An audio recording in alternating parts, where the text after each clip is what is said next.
Dansby Swanson was great with the glove last year, but he could do a whole lot more with the bat for the Chicago Cubs.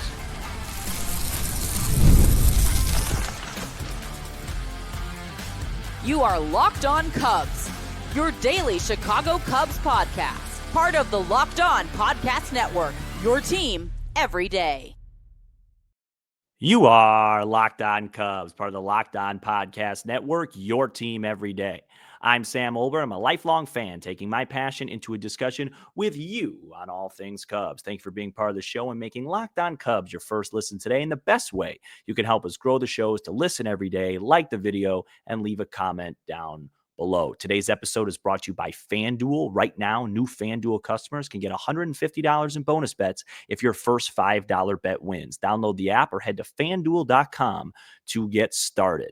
Happy Friday, everybody. We have a packed episode for you today. Best and worst series continues. It's going to be best and worst games of 2024. Stay tuned for that. Some really good, encouraging injury updates as well. But we're going to start with the Chicago Cubs' $177 million man, Dansby Swanson.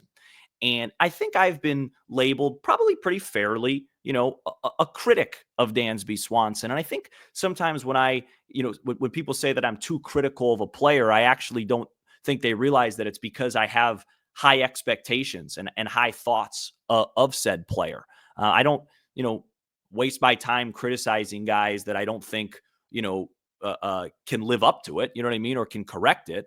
And look, Dansby Swanson was really good in 2023 at a bad September. Last year, he was great on defense, and the wins above replacement is really high, and it's really, really good. But the Cubs can absolutely get more from his bat, and I know a lot of people are going to say, well, you'll take 4+ WAR no matter what, and that's a huge part of it. And I get it; it's really fair, but Dansby Swanson was brought here to do more than just be a great defensive player. And, the other part with Dansby is like, it's not just the numbers, which we're going to get to and we're going to break down on this show, but it's the impact. He's the type of player that you bring in because everywhere he's gone, he's won. He's at the center of winning. You want him to get big hits. You want him to come up in big moments. And it's just felt like so far in his Cubs career, even in 2023, where he was really, really good for most of the year, down the stretch in September when the Cubs really needed him, that was his worst part of the season. And in 2024, he was just kind of, just as we'll see month by month, just kind of hanging in there, staying above water, having some bad months. And then he got really good at the end of the year when, the season was kind of already out of reach. So it's not just the numbers. It's not just the stats. I'm looking for more offensive impact from Dansby Swanson. Defensively, he's been sensational. It's been far better than I thought it was going to be. And I think before we dig into the numbers, it's also very fair to admit that, or admit's the wrong word, but very fair to, acknowledge that he was hurt last year. Now, there's a difference between being hurt and injured. And when you're hurt and you're playing, you're still going to be judged accordingly so because you're out there. And Dansby would be the first to tell you that. But he definitely was banged up and got the offseason surgery. And so hopefully that helps things. But I want to talk about why Dansby's season last year was unacceptable offensively and why I think he's going to turn it around. So, when you're evaluating a player, I've really found, and really this show has kind of taught me it, I love doing it month by month. I love analyzing the splits month by month because, you could kind of see if guys have deceiving stats. You could kind of see if a guy, hey, he ended up, here, but all that really came the last month of the season when the season was out of reach. Like that matters to me. And I understand that guys can't, guys are still going to try the same amount no matter what. So I'm not knocking them for that, but it's about winning games, right? It's about making the playoffs. And so it doesn't really do a whole lot for me when a guy has a good September when the season's out of reach, when we all know the season was up for grabs and in the middle of the year, we needed you couldn't deliver. Like month by month, you get to see the consistency. It's like we talked about last week with Kyle Tucker. Like you look at his month by month, he had one bad month, he had one month where he was unbelievable, and then every other month was steady, steady, steady. Now, I don't expect that from Dansby Swanson because he's not that type of hitter. He's not as good of a hitter as Kyle Tucker. But what I do expect from Dansby Swanson is, maybe you have one bad month, one kind of mediocre month, couple good ones, but you're steady enough to where you're an asset offensively. And he just wasn't that in 2024. Let's dig into the numbers. So for the whole year, Dansby batted .242 with a .312 on base, a .390 slug for a .701 OPS. The first thing that you have to also acknowledge is that Wrigley was really difficult last year. And I expect that .390 slug to get back to mid fours where he's been a whole lot of the time and where he was in 2023. And if he really just gets back to mid fours, then he's already a much better offensive player.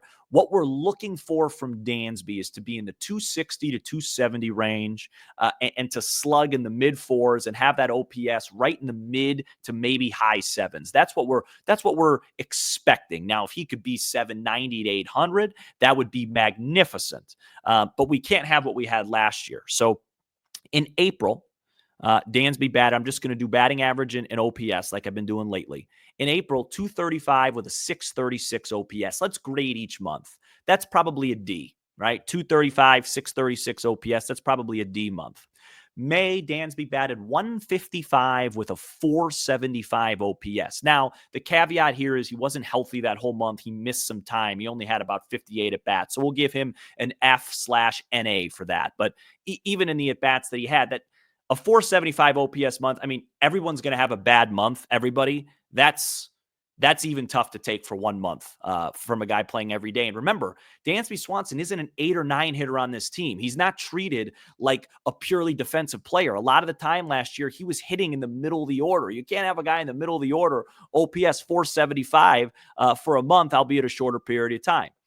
June, 237, 758. That's right about where he should be. Give him like a C+ for that. July, 225, 578 OPS. That's another F failure month for him. So 3 of the first 4 months of the season was a D, 2 Fs, and then an average to above average month. And then he cleaned it up. August, 261, 783 OPS. That's a solid B month for him. And then he had an A September, batted 303 with an 856 OPS. But you can see when you do it month by month that, half the year he was, a liability offensively. And the way this team is constructed now on the Braves with Freddie and Acuna and Ozuna and Riley, he could probably afford to be like that. But on this team, they need his offense. They need him to be better. He does not have to be Kyle Tucker. He doesn't have to be Seiya Suzuki. He just needs to be a solid form of Dansby Swanson, a solid 760 OPS version of Dansby Swanson. So when he comes up in a big spot, you think, hey, Dansby can deliver here. How can he do it? Well, anecdotally, he pulled the ball on the ground too much last year. When he stays up the middle, when he stays center to right center, that's where he feels like he's going to have success. That's what feels like brought him success when it did happen last year. Obviously, a lot easier said than done. If it was that easy, we would all be able to do it.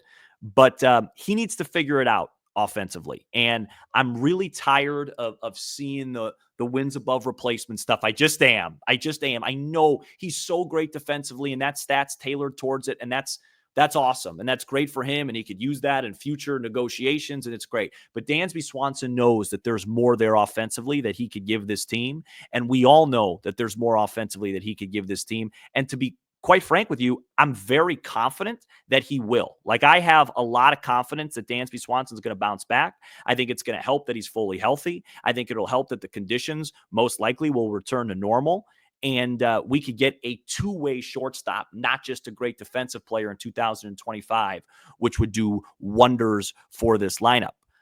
Speaking of two-way players, shortstops, infielders, we have some really encouraging injury updates on Matt Shaw and Nico Horner, and we're going to talk about that coming up next. This episode is brought to you by FanDuel. When the game tips off, the NBA action is just getting started, and there's no better place to get in on it than FanDuel, America's #1 sportsbook. With FanDuel, you can place live bets throughout the game, so even if you miss the opening tip-off or want to bet on a fourth quarter comeback, you could stay in on the action. And if you're looking for a bigger payout, you can even combine your live bets into a same-game parlay. What I've been doing with FanDuel, guys, I've been talking about it all offseason. Futures, MLB. And right now on FanDuel, I talked about it this week. The Cubs are minus 105 to win the division. And you know what?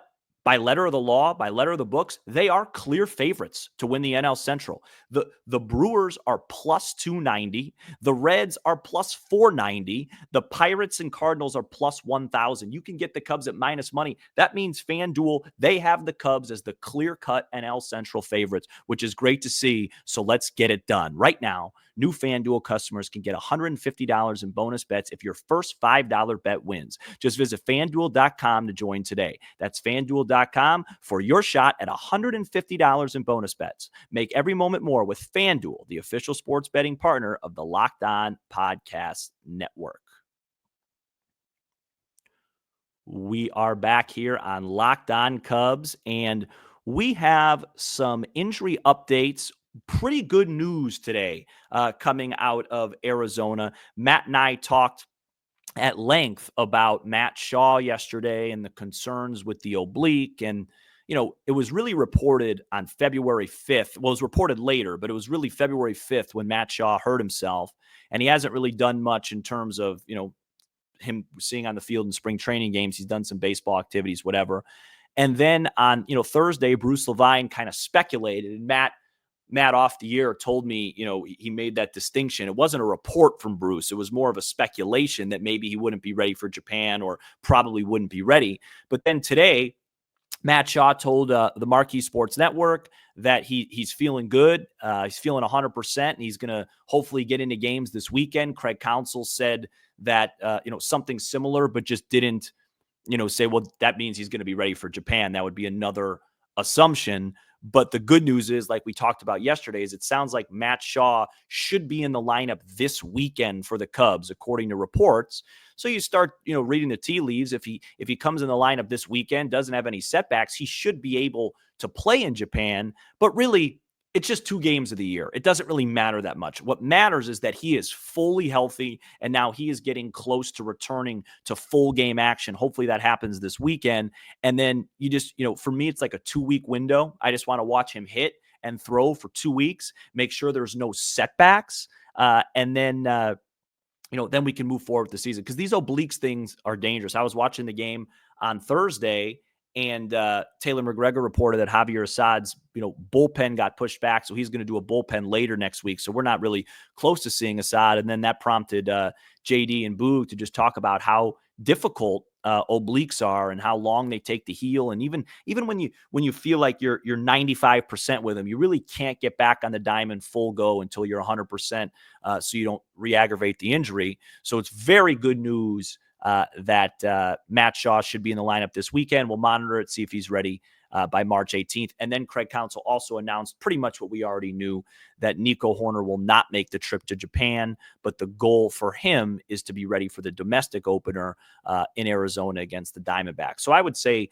2 pieces of really good news for the Cubbies and their injury situation. I can't wait to just have a full month where we get to see Shaw third, Nico at second, Dansby up the middle with Bush, Happ, Sayed DHing, Tucker, PCA in the catcher spot, because I do think that's a pretty good offense and a pretty good baseball team when they're all clicking. So what I wanted to do in this middle part of the show is every year I pick a player that's maybe under the radar, might not be the right phrasing, but just a guy that isn't on the billboard, where I think, hey, this guy's going to have a lot of success. Look out for that guy.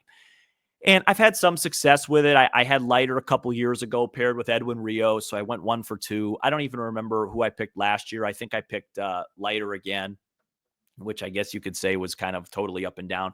But I like to pick guys that have very high variance, because I think that is going to help the team the most. What I mean by that is like a guy like Ian Happ, and this is a compliment to him, he just isn't a really high variance outcome type of guy. Like if his OPS is less than 750, I'd be really surprised. If his OPS is higher than 850, I'd be really surprised. He's going to be in that range. Now, 100 points may seem like a lot, but you take a guy like PCA. We have no idea what his OPS could be. We have no idea what we're going to get out of Matt Shaw this year. Those are the guys you like to kind of target because if they are really, really good, it makes your team so much better, right? Because in your head, it's like, oh, well, Matt Shaw, I guess, kind of have to project him to be what? Maybe like a 720 OPS. Wait, he finished with an 805? That's huge. Do you know what I mean? So I have one guy at the major league level and then one guy at the minor league level that's not even really under the radar at this point anymore that I want to talk about. And the first guy, and if you've watched the show in the offseason, you know where I'm going with this. It's Matthew Boyd.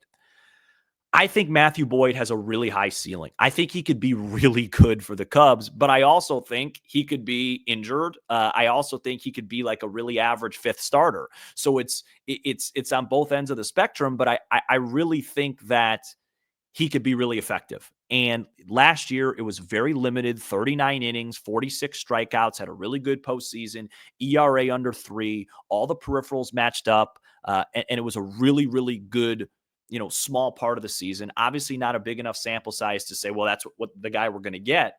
But I really do believe it's the guy we could get. And if you told me if we get to be mid to late June and you say, Sam, in mid to late June, the second best starter on this Cubs team is going to be Matthew Boyd, I wouldn't even flinch. I wouldn't even blink.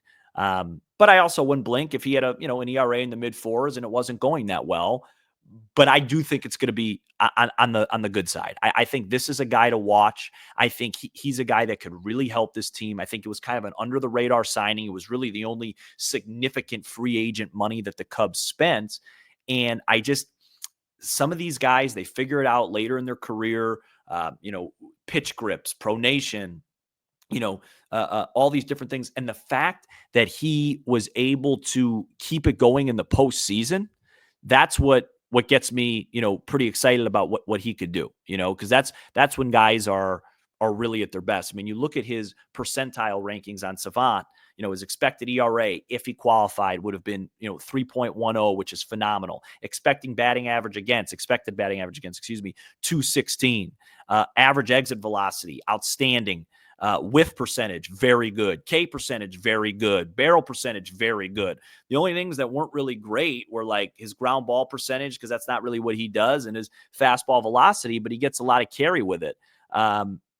This is a guy that I like this signing from the beginning, and I'm telling you, keep an eye on Matthew Boyd. I think he's a really important piece, and I think he could be really good for the Cubs. And then the last guy, and this is almost just cherry picking from spring training, is Kevin Alcantara, because I think when you look at Kevin, it's like you don't realize he's just 21 years of age, and it's like this is a guy that has really flashed some unbelievable tools just so far in the spring. I don't know how much time he'll get at the big league level, but I wouldn't be surprised if he keeps projecting and keeps performing the way he does. If you do see him in the middle of the summer, and he could be a huge impact guy. I mean, this is a young man. Last year, we didn't talk a lot about him because the focus has been on Matt Shaw. The focus was on Cam Smith and Owen Casey. I mean, you look at his numbers last year, just in the minors. I mean, 278 with a 353 on base, a 428 slug. That's going to come with adding muscle, adding size. 781 OPS, 21 years of age, like I said, was last year. So this year will be playing at 22. This is a guy that, and I'm almost saying this to remind myself, because I think I've kind of underrated him or left him, didn't give him the attention he deserved, because we were focused on Shaw, Smith, Casey, Horton, PCA, whatever. This guy deserves real attention. Really think he could break out this year at AAA, and then, who knows what the need is at the big league level. So those are two guys, but really Matthew Boyd to start the season in the rotation, pitching once a week. I think he could have a really big impact for the Cubs this year, and I'm excited to see what he can do. 2025 is right here, and it's time to officially turn the page and just one more time talk about the 2024 season. And we're going to do that with the best and worst games of 2024. You guys will have fun with this. We're going to talk about that coming up next.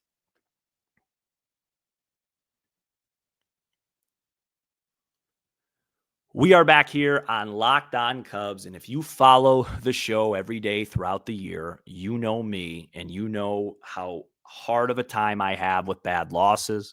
And there were many to pick from last year. There were some good games to pick from. You'd like it to be more. So I picked the best and worst games of 2024. And then after that, we don't really have to mention 2024. It's over. Okay. We're on to bigger and better things. I have here, I think I have 11 worsts and 1, 2, 3, maybe 4 or 5 bests. So the first best I have was April 1st, 5-0 win against the Colorado Rockies. Home opener, self-explanatory. Vibes were great. Imanaga was amazing. Cubs rallied late. Cruz won the game. 40+ thousand at Wrigley, home opener. That was a fun one. Thursday, April 25th versus Houston to complete the sweep against the very talented Kyle Tucker Houston Astros. I put this in there because this was a game for me. I remember it was a mid-afternoon game. I can't remember if it was I think it was Thursday. I just said that, right? Yeah, Thursday, April 25th. It was a mid-afternoon game. And then the next day, the Cubs went into Fenway and beat the Red Sox. And that really was the peak of the season. That was really the best point of the season. Everything else went down from there. And I just remember when PCA hit that home run to give the Cubs the lead. I remember I was sitting right there on my couch, and I texted Matt and I said, Bedlam at Wrigley. And it was just like, whoa, Cubs are super banged up, but they're grinding through this. And that was one of the few times during the year I was like, this could be a really fun year. Tuesday, May 7th, Michael Busch walk-off 3-2 over the Padres. That was, of course, tie game. I think it was started to rain right before Busch came up, and it was the first pitch of the 9th inning. Anytime you get a walk-off home run, especially in a meaningful part of the season, that has to be on there. That was a fun win because the Cubs hadn't really hit their bad May stretch yet. It was coming, and you could sense it coming, and that's why that win felt so big. And then I just have 2 more. Friday, July 12th, Kyle Hendricks, 5-1 win against the Cardinals. If you remember, this is when the Cubs were coming off that really good stretch where they took 2 out of 3 against the Angels, swept the Orioles, and then Kyle was on the mound against St. Louis, and it really felt like the Cubs needed to get 3 out of 4 that weekend, and it was just such a vintage Kyle Hendricks performance. I remember waking up that Saturday, and I was like, man, we're right back in this thing. And then Hayden Wisniewski and the Cubs had other things in mind that Saturday, but that was a really fun win. It was kind of outside of Kyle's last start with the Cubs. It was Kyle's last meaningful moment as a pitcher for the Cubs. And then lastly, Thursday, August 1st, Cubs beat the Cardinals 5-4 walk-off. That was that awesome rally against Helsley in the 9th inning. I had my wisdom tooth pulled. It was a 4-2 game. Cubs were down. I literally texted Matt. I'm like, you could just do the show today. My wisdom tooth's bothering me. My jaw hurts. I should probably take this off. And then the Cubs come back. They rally. Huge hit from Talkman. Huge hit from Dansby. Cubs win. And I'm like, I can't miss this show. These are the type of wins I dream of. And so that was a really fun one. Worst losses, worst games of 2024. Man, I picked a lot of them. I'll try not to go too long. Thursday, March 28th, opening day. Alzolay blows the save and was just a signal of things to come. And of course, the Justin Steele injury. That was just such a tough way to start the season. I remember opening day so well. Matt and I were looking at each other before the show, and we're like, it's just one loss, but man, that's a tough way to start. Like, how do we handle this one? Because it feels like that was a rough one. That was tough. Monday, April 8th in San Diego, Cubs had an 8-0 lead and lost 9-8. Don't really need to say much more there. Tuesday, April 16th, 12-11, lost to the Diamondbacks. Final out. They were 1 out away, and Ketel Marte hit a home run off of Adbert Alzolay. Saturday, May 11th, 10-9 against the Pirates. Cubs, remember that was the game. Steele returned from injury. The Cubs walked like 8 times in 1 inning and still lost that game. Friday, May 31st, 5-4. That was the magical Sen game when the Reds against the Reds. The Cubs were going to tie it, but they sent Madrigal, Willie Harris with a bad send to Nick Madrigal. That was a bad one. Monday, June 17th and Monday, June 24th, identical type games against the Giants. One of them, Neris blew a 3-run lead in the ninth at Wrigley. June 24th, Cubs blew a late lead and had plenty of chances to add on. And then, man, this is making me sad. I don't want to talk this much. I'll just say I'm not going to read all of them. I picked so many. Let's just go Monday, August 8th. That was the last time. That was when the Cubs were really playing well again. And they went into Cleveland, had an early lead against Cleveland. Merriweather came out for a second inning. They lost 9-8. That was when Noel on Cleveland hit a bunch of home runs, and they ended up getting swept that series. And that was really the last real signs of life that the Cubs had in 2024. And then if you really want to be picky, that Labor Day game where Jorge Lopez still had that hamstring. He wasn't fully right, didn't look himself. And the Cubs blew a 3-0 lead against Pittsburgh because they had some momentum in that game. So obviously in a season that you wanted to win the division, you're going to have more bad losses than good wins when you only end up with 83 wins and miss the playoffs. But, that's it. You turn the page, you move on. And, I think this team is so much more equipped to avoid those. I'm still a little nervous about the bullpen, of course, but I just think I really think this team's learned a couple of things. They have veterans in the room. They have a star player in Tucker, and I'm hoping that those 10, 11, 12 gut-wrenching losses, you're going to have them throughout the year, but maybe if they could just be like 5 or 6 or 7, because there was a stretch there in May or June that surely felt like every other day was one where you're just looking up at the ceiling going, how do we recover from this? So really quick before we get out of here today, as you're listening to this, I will be getting my wisdom tooth pulled and having to be put to sleep or whatever. So this will probably be Matt will probably be not with me Sunday for Monday, and then I'm hoping to be back on Tuesday. I don't know what it's going to look like. I had my wisdom tooth pulled in the summertime, and it was really easy, but that one was all the way in. This one's a little bit more complicated. So, if you don't see me for a show or two, that's why. But then I'm free. I have nothing more to do. Hopefully no more stomach viruses, no more Vegas trips, no more wisdom teeth for the rest of the year. I'm locked on Cubs. We're locked on Cubs as we get into the best part of the year, which is the Chicago Cubs playing baseball. The undefeated Chicago Cubs, by the way, they tied again today in spring training and are still to not lose a game. It does not really matter, but it's kind of fun to say. And that's all. I'll hopefully see you guys for Tuesday. Matt will be either on his own or with somebody else for Monday. And let's keep it rolling. Thank you so much for checking out this edition of Locked On Cubs. You give us 20 to 30 minutes, and we'll give you all things Cubs with a laugh or two along the way. Be sure to hit subscribe on YouTube, smash the like button for the algorithm, and leave a 5-star review on Apple, Spotify, and everywhere you get your podcasts. I'm Sam Olber, and this is Locked On Cubs.